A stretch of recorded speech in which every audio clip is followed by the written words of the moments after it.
So this week we get a pot of Balthazar Gold, and as I mentioned in issue 23 video, I decided that I prefer doing true metallic metal painting as opposed to non-metallic metal. I just like the overall look of it better, so I used the Balthazar Gold as my base metal, Retributor Armour as the transition for the highlight, and then Stormhost Silver for just some fine highlights on the edges. And the second pot is a shade. We get some Agrax Earth Shade. So obviously this is going to be used to shade down the gold. I prefer Reikland Flesh Shade, but you know, this is just as good an alternative. A little bit more brown. The Flesh Shade tends to be a little bit more towards the reddish side, and this tends to be towards more brown than red.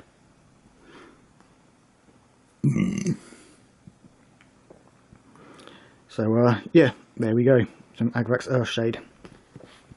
Right, we also get a pull out, or a large fold out with this issue, and this is Death Part 3, so if you're collecting this to put in the folders, then that's where this will go. This is focusing on the forces of death. So the forces of death are many and varied, but all are united in their devotion, willingly or otherwise, to serving Nagash. They are led to war by some of the most terrifyingly powerful and utterly ruthless beings in all of the 8 mortal realms. Now, Nagash is definitely an impressive model, and I will be getting a copy of him soon. So once I do, and once I've got him painted up, that will be an extra episode for the Mortal Realms Monday painting, as that is an impressive model. I don't think I'll use him for games. To be honest, I don't play games too much. I like to just paint nice looking models as well as armies up for display. So this guy is definitely gonna be nice on display, as well as all of the other models that are featured in this little fold out. So we've got a little section on the Bone Reapers. The Osiric Bone Reapers hail from Osire, an ancient empire of Shyish. And again, this model looks seriously impressive. Then we've got Arkan the Black, and I was really impressed with the look of this model, and I thought to myself, yes, I will get that. I just like the look of him. And then I notice he's all skulls in here. The bone is fine, but his skulls. And if you guys are collecting this Mortal Realms series, like me, you are probably sick of skulls already, mainly because of the mausoleum. All those skulls, and now there's more.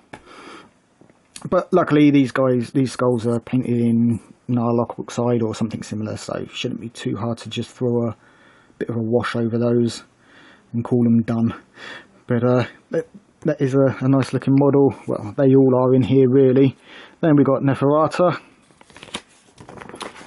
We've got, let's see if we can get this pull out. Then we've got the Night Haunts. So obviously we've got what's this? Reiknor haunts the most macabre regions of Shyish. Here he glides over a macabre statue of a skeletal warrior. So yeah, this is Reiknor on a mount, and again, that's a nice model, something that I probably will add to my army, although I think we may get him. I will have to have a look back at the art preview, or the model preview that we got with the back of the card in issue 1, the backing board that issue 1 came on.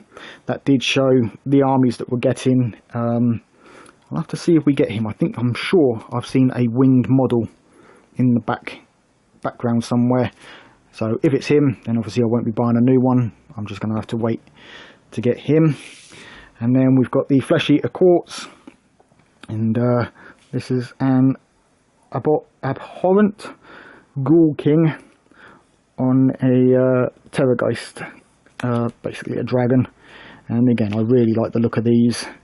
And seeing as we got the Flesh Eater Quartz with Premium Kit 1, if you are a premium subscriber, that will go nicely as a centerpiece for those guys. So again, like I said, I prefer to paint for display, and having this with some of the Flesh Eaters around them will make a nice little display for me. And then on the reverse of this, we have Manfred von Karstein, and again, definitely a cool looking beast there. Not overly passionate to get this one. If I do at some point, then I do, but it's not something I will go out of my way to get. Not like Nagash or one of these guys. You know, I do want to get one of those, so I'll probably buy one in the next month or so and try and get a video up for you guys on painting this guy up. So that's that part. Now to the magazine. So we get to discover Nurgle, the Plague God, probably my favourite Chaos God. Then we get Agrax Earthshade and Balthazar Gold, obviously we just seen them, and rules for magic in your games.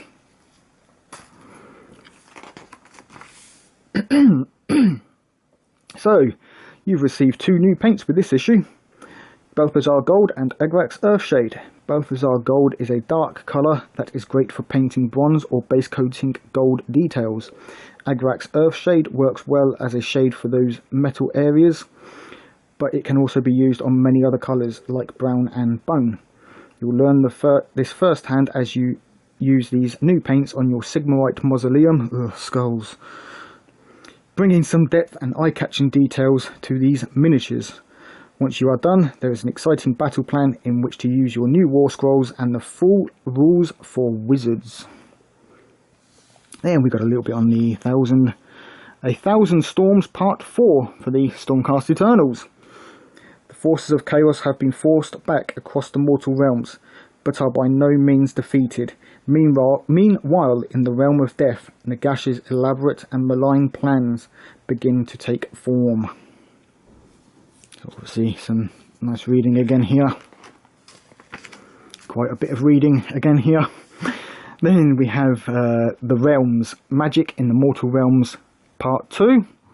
I'm not entirely sure that we got Part 1, but I think that may have come when we got the Exandria Azure Bolt issue. So we should already have that in our folders.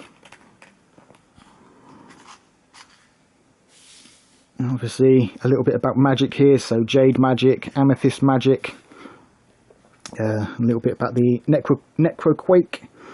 The Necroquake had many devastating effects upon the realms. The most immediately obvious effect, however, was the wave of amethyst magic that emanated from Shyish. This wave of death caused the dead to rise from their graves in every one of the mortal realms.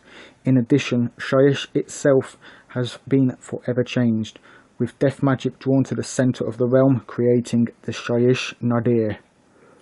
Then we have Nurgle, the god of plagues, my favourite chaos god in both fantasy or Age of Sigmar and in 40k. So Nurgle is the Lord of Decay. It is he who unleashes famines and disease upon the world. Sooner or later, every mortal feels Nurgle's pestilent touch. When crops spoil, when wounds fester, and plague runs riot, prayers are offered to Nurgle, and mortals suffer a terrible fate.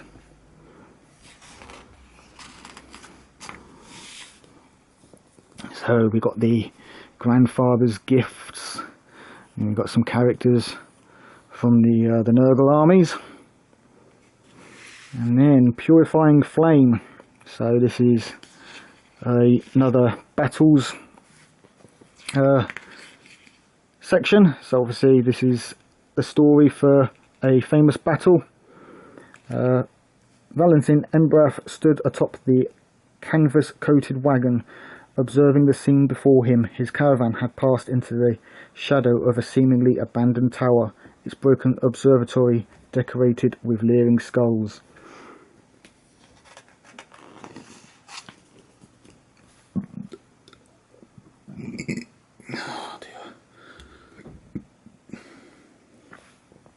Then we've got some on Bright Wizards, Arcane Towers and Dead Walkers.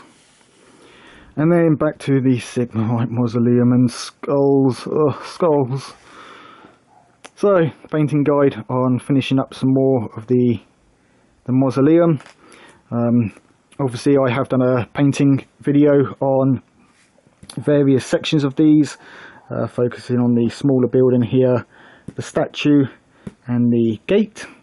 So if you want to check those videos out, I'll put a link down in the description there for one of those, and you can check out that. Otherwise, check out the playlist for Mortal Realms, and the videos are up in there anyway.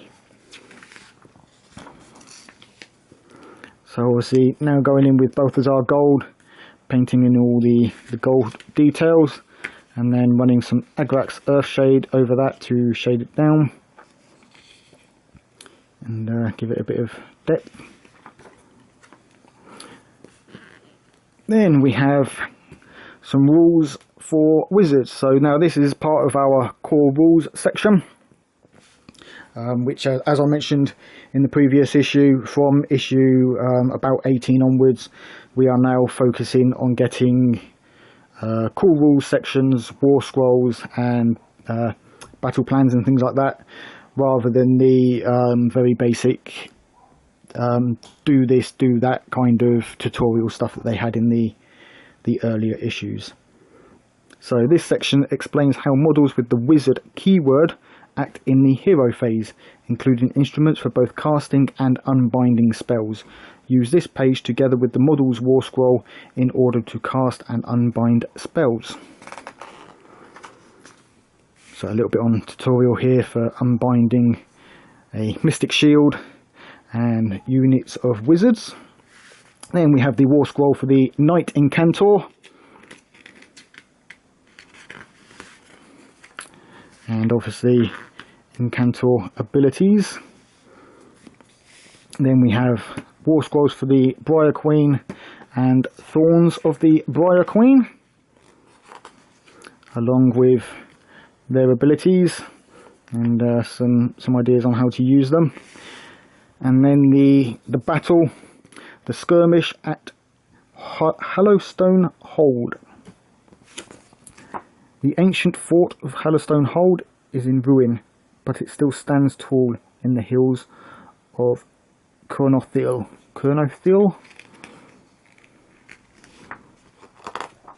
So for this battle, we will be using the Briar Queen, her Thorns, 10 Chain Rasps and 9 Glaithwraith Stalkers, as well as Xandria Azurebolt, 5 Sequitors and 3 Castigators. So obviously there's no move your Castigators, make them do this, make Xandria do that, make the Briar Queen and the Thorns do this. It's basically set up like this, play, using the rules that we have already learnt and you know what we know. So there you go. And with the next 2 issues, issue 26 next week, we are looking at the Azurite Ruin, the first Realm of Life terrain kit. A very nice terrain piece, this one. It's something that I am looking forward to getting. Well, I have already got it, obviously being a premium, a subscriber, sorry. We get 4 issues per month in one delivery. So this one I'll have, although by time this video is uploaded, this issue would have passed by about 3 weeks ago, so you guys should have yours as well. But yeah, it's one that I am looking forward to paint. So next week I'll be painting that up in this theme. So the nice sort of very cool greys with some of that greenish tint to it, and then some green moss and things like that around there. And then issue 27, Stormsire's Cursebreakers. So we've got some new models.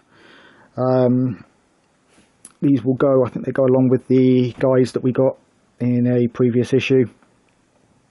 But again, they are, I think, magic based, so they use magic. And I'll look at painting one of these guys, probably the old dude with the grey hair here. Might even do this light and maybe put some OSL on him, some object source lighting, and just give him a go of putting a light effect on that metallic and the side of him in that. So that brings us to the end of today's episode, guys. Again, thanks a lot for joining me. If you enjoyed the video, hit that thumbs up button. If you're not already a subscriber, please consider subscribing to the channel by hitting that subscription button and dinging that bell for notifications. At the time of recording this, I record all 4 issues the day that I get them. I am at 95 subscribers, so slowly getting there. If I'm still there at this point, then obviously your subscriptions help me reach that 100, where I will get that custom URL to be able to share an easier to post link on various websites and things like that for more promotion towards the channel. So yeah, thanks a lot for joining me, guys, and until next time, take it easy and keep painting those minis.